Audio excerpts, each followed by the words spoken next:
In a small village forgotten by time, surrounded by a dense forest that seemed to have a life of its own, there was a mystery hanging in the air. The inhabitants, with faces marked by fear and superstition, spoke in hushed tones about Setealem, an entity said to dwell in the depths of the woods. No one knew for sure what it was, but the whispers on full moon nights always sent chills down their spines. The forest was a place of dark beauty, with tall trees intertwining in a tangle of branches and leaves. The rays of sunlight barely penetrated the thick canopy, creating a constant twilight. The elders of the village told stories of travelers who never returned, of laughter that turned into screams, and of shadows moving out of sight. One night, a group of teenagers decided to challenge the fears that haunted the village. Among them was Lucas, the boldest and most skeptical of the group. To him, it was all just legends that the elders told to scare the children. Along with his friends Anna, Pedro, and Clara, he decided it was time to explore the forest and uncover the truth about Setealem. As the full moon illuminated the sky, they gathered at the entrance to the forest. With flashlights in hand and hearts racing, they ventured into the unknown. The smell of damp earth and the sound of leaves underfoot created an atmosphere of anticipation and fear. "Come on, it's just a forest," Lucas exclaimed, trying to encourage his friends. Anna, however, looked around, uneasy. "Haven't you heard what the elders say? That forest isn't normal," she protested. But Lucas just smiled. "If we're scared, Setealem will sense it. We need to show that we're not afraid," Lucas replied, more determined than ever. As they ventured deeper into the forest, the sounds of nature grew more intense. The chirping of crickets and the rustling of leaves were accompanied by a distant echo that seemed to whisper. The teenagers stopped, frightened, but Lucas insisted they continue. "It's just the wind. There's nothing to fear," he said, but deep down a part of him began to doubt. Finally, after walking for what felt like an eternity, they arrived at a clearing illuminated by the silvery light of the moon. In the center stood an ancient stone, covered in strange symbols, pulsating with its own energy. The group slowly approached, curiosity overcoming fear. "What is this?" Pedro asked, touching the cold surface of the stone. As he did, a wave of cold swept through the air, making everyone shiver. The atmosphere seemed to change, as if the forest was about to reveal a long-guarded secret. Lucas, filled with adrenaline, decided it was time to explore further. He crouched down and began to examine the symbols. Meanwhile, a strong breeze blew through the clearing, bringing with it a whisper. Go back before it's too late." The friends exchanged nervous glances. The whisper seemed to come from all directions, as if the forest itself was trying to warn them. But Lucas's determination was strong. He raised his voice, challenging the unknown. "We are not afraid of you, Setealem. We are here to discover the truth." Little did he know that in uttering those words, he had sealed his and his friends' fate. The forest, which had seemed silent, was now eagerly awaiting what was to come. The echo of Lucas's words still hung in the air when, suddenly, the atmosphere around the group changed. The wind, which had been blowing gently, transformed into a storm of leaves and branches, as if the forest itself were outraged by the audacity of the teenagers. The cold increased, and a sense of discomfort settled in their hearts. "We need to go," exclaimed Anna, her gaze reflecting the panic that was beginning to take hold of the group. "This isn't right." But Lucas, already caught up in the emotion of the moment, merely shook his head, defying his friend's unease. He approached the stone, fascinated by the symbols that seemed to glow under the moonlight. It was as if they told a forgotten story, a narrative of terror and power. "Look at this," he said, pointing to a symbol that stood out. It was a circle with a line crossing it, resembling an eye. "This must mean something." Pedro, hesitant, stepped forward. "What if this isn't just a symbol? What if it's a warning?" As they discussed, a louder whisper resonated through the clearing, now clearer and more urgent. Go back before it's too late." The echo of the words seemed to intensify, as if the forest were screaming. Clara, who had remained silent, decided to intervene. "We can't ignore this. We need to get out of here." But before they could make a decision, a shadow quickly passed between the trees. They all turned, but there was nothing there, just the darkness of the forest. The group was in shock. Something was wrong, and they could feel it. "I'm going to stay here a little longer," Lucas asserted, determined to find out what was happening. He felt drawn to the stone, as if an invisible force were calling him. The friends, though reluctant, didn't want to leave him alone. "Let's split up. If something happens, at least one of us can call for help," suggested Anna, trying to stay calm. The group agreed, but the idea of separating in those circumstances made them even more nervous. Lucas stayed near the stone while the others moved away a bit, keeping him in sight. But as time passed, the tension grew. The whisper now sounded like a lament, a desperate call. Suddenly, a faint light began to emanate from the stone. It was a bluish light, pulsing like a heart. Lucas froze, hypnotized by the vision.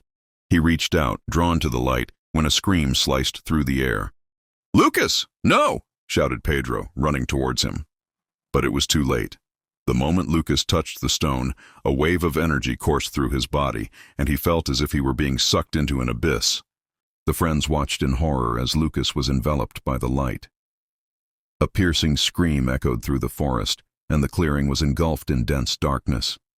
The trees seemed to close around them, and the exit from the clearing disappeared. "What's happening?" Anna screamed, her eyes wide with terror. She pulled Pedro and Clara, trying to find a way out. But the forest was now a labyrinth, the trees moving as if they had a mind of their own. "Lucas!" Clara cried, calling for the friend who was now lost in the darkness. The whisper that had once been a warning had now become a diabolical laugh, echoing among the trees. The group, consumed by despair, realized they had caused something terrible. The forest was alive, and Setealem had been awakened. Fear took hold of them, and the only certainty they had was that the night was far from over. The darkness seemed to engulf the clearing, and the group, now in panic, struggled to stay united. The trees around them moved like the arms of an enraged giant, and the echoing laughter of Setealem reverberated in their ears. The bluish light emanating from the stone pulsed like a dark heart, and they knew that something terrible was about to happen. "We need to find Lucas!" shouted Anna, her words getting lost in the cacophony of forest sounds. The fear was palpable, and uncertainty made everyone's hearts race. They were in a nightmare that seemed endless. As they tried to orient themselves, Clara remembered the book Lucas had found. "He was reading something. Maybe it has to do with what's happening," she said, her voice trembling. Pedro nodded, his eyes fixed on the stone. "We need to find out what he read. There might be a way to reverse this." With heavy hearts, the three approached the stone, where the blue light continued to shine intensely. Anna, hesitant, touched the cold surface. As she did, the pages of a dusty book emerged from the ground, slowly floating toward them. It was the same book Lucas had found. The pages opened, revealing texts in an ancient language and symbols that seemed to glow in the moonlight. Clara began to read aloud, her words echoing in the clearing. "Whoever invokes Setealem must know the price of fear. The ritual requires courage, but also sacrifice. To free those who have been taken, one of your own must offer themselves." The words hung in the air, and a heavy silence followed. The teenagers exchanged horrified glances. What did this mean? "What does sacrifice mean?" Anna asked, her voice barely masking her tremor. "We can't leave Lucas behind." "But if we do nothing, he'll be trapped here forever," Pedro replied, urgency growing in his voice. Clara continued to read, the pressure mounting. "Only one who dares to face their deepest fears can free the lost. The ritual must be performed under the light of the full moon, and the chosen one must invoke the courage that resides in their heart." "I can't," Anna exclaimed, desperate. "I can't do it." "Someone has to offer themselves," Pedro said, fear mingling with determination. "If we don't do this, Lucas will be lost forever." The group fell silent, the gravity of the situation weighing heavily on them. The forest seemed to listen, and the laughter of Setealem echoed in their minds. Clara, in a surge of courage, looked at her friends. "I'll do it. I'll offer myself." "No, you can't," Anna shouted, but Clara was already decided. She knew it was their only chance to help Lucas and perhaps save herself. "If I don't do it, no one else will," Clara replied, her voice strong. "Fear cannot win. We need to fight." Pedro and Anna, though reluctant, knew there was no time to lose. The blue light of the stone seemed to pulse stronger, as if calling to Clara. With tears in her eyes, Anna held her friend's hand. "You are brave, Clara. Don't forget that. We will be with you." Clara turned to the stone, feeling a wave of determination. With her heart racing, she began to recite the words she had read, her voice echoing in the darkness. "Setealem, hear my call. I come in the name of my friends and to free the lost. Accept my sacrifice." The clearing was invaded by a blinding light, and the energy of the forest surged. Clara felt an intense power building around her, and a dark presence began to manifest. The laughter of Setealem intensified, and the shadow of the entity emerged from the darkness, taking form. "You dare to call me?" The voice echoed deep and threatening. "What are you willing to offer?" Clara, feeling the pressure of the entity, replied firmly, "The courage in my heart and the life of a lost friend." Silence settled, and the clearing became a battleground between light and darkness. The fate of Lucas and the group's future was about to be decided, and Clara knew that the real test had only just begun. The blinding light emanating from the stone illuminated the clearing, but also cast deep shadows that seemed to writhe and move with a will of their own. The presence of Setealem became palpable, like a cloak of darkness enveloping every corner of the forest. Clara felt her heart race, but determination kept her steady. "Do you dare to make a pact?" Setealem's voice echoed, reverberating through the trees. It was a voice that mixed seduction and threat, an invitation that seemed both irresistible and terrifying at the same time. "I dare," Clara replied, her voice resonating with a courage she didn't know she possessed. "I come in the name of my friends to free those you have taken." Setealem's laughter turned into a thunderous roar that made the leaves tremble. "Ah, youth and its foolish courage. You have no idea what you are asking. Every sacrifice has a price." Anna and Pedro, watching the scene unfold, felt a chill run down their spines. The air was thick, charged with an energy that made their bodies shudder. What Clara was about to face was something they could not fully comprehend. "What do you want?" Clara asked, challenging the entity. Fear threatened to invade her, but she remembered Lucas and her promise to fight. "What do I want?" Setealem replied, its voice now a soft whisper, almost seductive. "I want you to face your own fears, your insecurities. Only then can you free what has been taken." The clearing began to spin around Clara, and images of her greatest fears started to emerge around her. She saw visions of loneliness, rejection, and failure. Each image was a blow to her heart, a painful reminder that threatened to bring her down. "You are weak," Setealem mocked as the visions intensified. "You will never be able to save your friend." Clara closed her eyes, taking a deep breath. She remembered Lucas, his laughter, their shared adventures. She remembered the support her friends had always given her and the love that existed between them.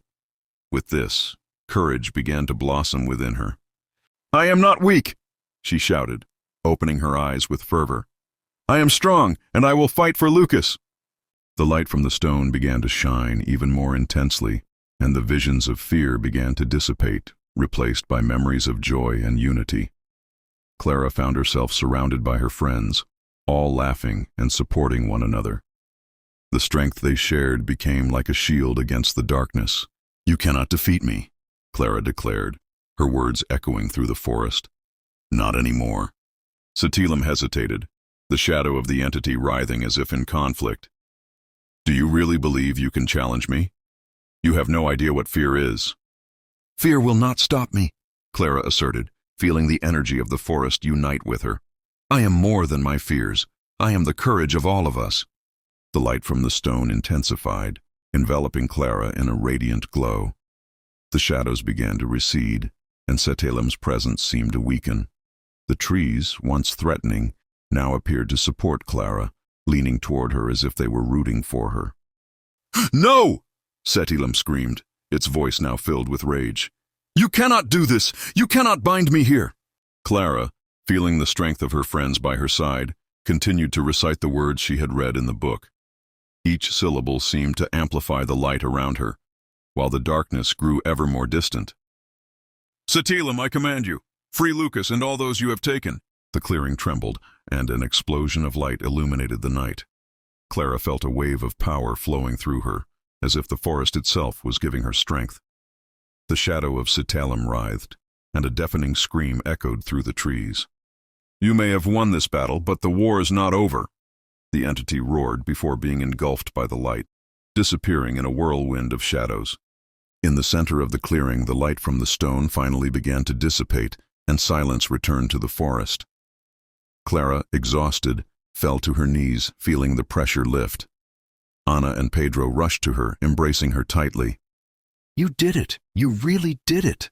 Ana cried, tears of joy and relief streaming down her face. But the victory was still not complete. They needed to find Lucas. Clara stood up, still trembling but determined. Whatever had happened, they could not give up. Lucas's fate was still at stake, and they were ready to fight. The clearing was silent, but the tension in the air was palpable. Clara, Ana, and Pedro had recovered from what had happened, but the reality that Lucas was still lost consumed them. The light from the stone had gone out, but the hope of finding him still shone in their hearts. "We need to find him," Clara said, her voice firm despite the fatigue. "He might still be here." "But what if Setealem is still lurking?"